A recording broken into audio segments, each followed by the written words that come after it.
देखिए, 2 चीज़ें हैं। एक भारत में 2 संस्थाएँ चलती हैं, अपने अलग-अलग विषयों में, अलग-अलग भाषाओं की, जैसे उर्दू की होंगी, अरबी की होंगी, ऐसे संस्कृत की भी 2 संस्थाएँ चलती हैं। एक विश्वविद्यालय अलग से आप देखेंगे, केवल भारत में ही ऐसा है कि कोई आप दिखा दीजिए जो कहीं भी किसी भी उसमें कि किसी भाषा का विश्वविद्यालय हो, नहीं है। लेकिन आपको हिंदुस्तान में देखने को मिलेगा कि संस्कृत भाषा का विश्वविद्यालय संस्थान है।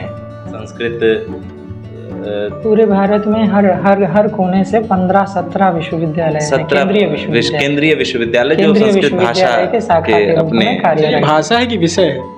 अरे तो थोड़ा बृहद है विषय, इस पर बात हो सकती है।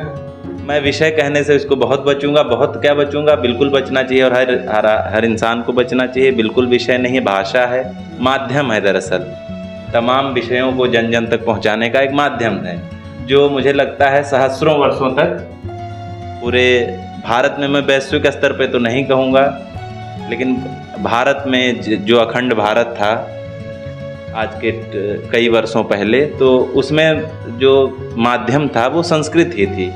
अगर संस्कृत माध्यम नहीं होती तो 1300-1400 साल पहले केरल से एक बालक चलता है जिसका नाम है आदि गुरु शंकराचार्य। वो बनारस में आके संस्कृत भाषा में ही शास्त्रार्थ करते हैं। अलग अलग जगहों पर जाके वो संस्कृत में ही शास्त्रार्थ करते हैं। तो अगर आज के परिप्रेक्ष्य में देखा जाए तो केरल का व्यक्ति आके उत्तर प्रदेश के वाराणसी में बैठकर शास्त्रार्थ नहीं कर सकता है, क्योंकि उसका माध्यम वहाँ का है। वो कन्नड़ बोलता है, मलयालम बोलेगा, वो उड़िया बोलेगा, उसकी अलग अलग अपनी अपनी क्षेत्रीय भाषाएं हैं। अब उत्तर प्रदेश का व्यक्ति तमिलनाडु में जाकर हिंदी में शास्त्रार्थ नहीं कर सकता है, सबको पता है ये बात। लेकिन जब उस समय का माध्यम ही पूरा एक ही था, संस्कृत की चीज़ें आपके साउथ में जितने भी टेक्स्ट मिलेंगे उस टाइम के सारे संस्कृत में मिलेंगे आपको। कश्मीर में जितने टेक्स्ट मिलेंगे सारे संस्कृत में मिलेंगे आपको। तो कहीं ना कहीं एक चीज़ जो है जो उभर के सामने आती है कि हमारा जो भारत की भाषा थी, प्राचीनतम भाषाओं में से एक सबसे बड़ी भाषा पाली है, प्राकृत है, और भी चीज़ें हैं, और भी भाषाएं हैं। लेकिन जो संस्कृत का जो वो था योगदान, वो सारे माध्यमों में से, जैसे आज भी तमाम है, अंग्रेज़ी माध्यम है, अवधी माध्यम में बहुत लोगों की मातृभाषा में, मैं जिस जगह से बिलोंग करता हूँ मेरी मातृभाषा अवधी ही रही है। तो जितनी भी मातृभाषाएं हैं वो मातृभाषाएं हैं, ठीक है, लेकिन अगर माध्यम चुनना होगा हमें इधर उत्तर प्रदेश में तो हिंदी माध्यम ही चुनेंगे बातचीत करने के लिए। ऐसे उस समय अपनी अलग अलग तमाम भाषाएं थी लोगों की, मागधी थी, अर्धमागधी, बैसाखी, तमाम भाषाएं थीं जो लोग अमूमन बोलते थे क्षेत्रों में। लेकिन जो बातचीत करने का जो कहा जाता है वो भाषा थी वो संस्कृत ही थी। इसीलिए देखेंगे कि वहाँ का व्यक्ति आके यहाँ अपने बातचीत को स्थापित करता था, वार्तालाप करता था, शास्त्रार्थ करता था, हराता था, अपनी बात को मनवाता था। क्यों? क्योंकि ये कल्चर था हमारा, संस्कृति थी, तो माध्यम हमारा पूरा भाषा ही थी। तो ये विषय तो नहीं है। हम लोगों को जैसे बताएं आपको, आप उसमें संस्कृत में हम लोगों को पढ़ाया जाता है दर्शन भी, दर्शन पढ़ाया जाता है हम लोगों को, तर्क भाषा पढ़ाई जाती है, न्याय पढ़ाया जाता है, वैशेषिक पढ़ाया जाता है, वेदांत पढ़ाया जाता है। तो ये जितने ये विषय हैं ना, ये भाषा तो नहीं है।